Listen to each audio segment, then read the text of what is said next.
This instructional video deals with operating overhead cranes safely. There are various types of overhead cranes. In this video, overhead crane refers to cranes with electric wire rope hoisting machinery which is positioned above the load, bridge-type cranes, and pendant-type cranes.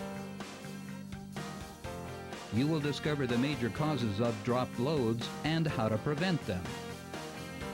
Interestingly enough, the major cause of dropped loads is rarely because of overcapacity lifts, and in fact, machinery failure is very rare. So, what are the major causes of dropped loads? In 90% of dropping accidents, wire rope failure is the principal cause. Wire rope is damaged in two ways: sudden severe overloads and operational wire rope damage. An overcapacity lift is a load of more than the rated capacity of the crane.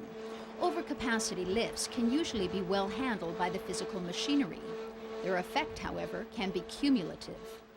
Putting constant overstress on the crane and the wire rope can result in later failure. A second, more severe cause of load dropping is shock or impact loading, wherein the hoist motor or a travel motor has accelerated to a significant percentage of full speed before fully engaging the load.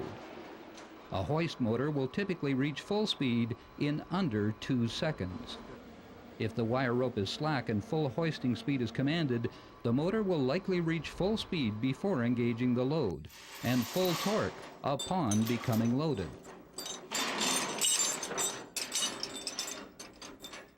Even if the load is within rated capacity, the combination of motor torque and hoisting machinery kinetic energy can overstress the load-carrying components, increasing the force by as much as 3.5 times the load weight.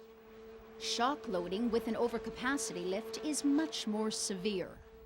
An even more dangerous situation occurs with load hang-ups, when a load in motion snags on something. It is the kinetic energy of the rotating machinery that creates the overstress. Load hang-up can be caused in a variety of ways. The most serious cause of wire rope damage is called two blocking.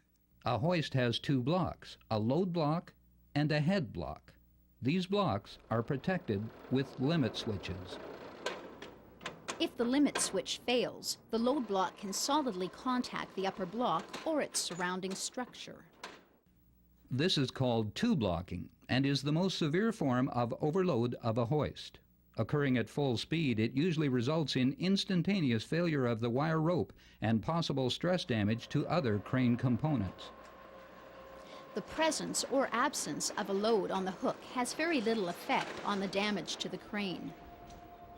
It's the motor torque that does the damage. Keep in mind when the wire rope snaps, a falling empty load block can be extremely hazardous to personnel and other equipment.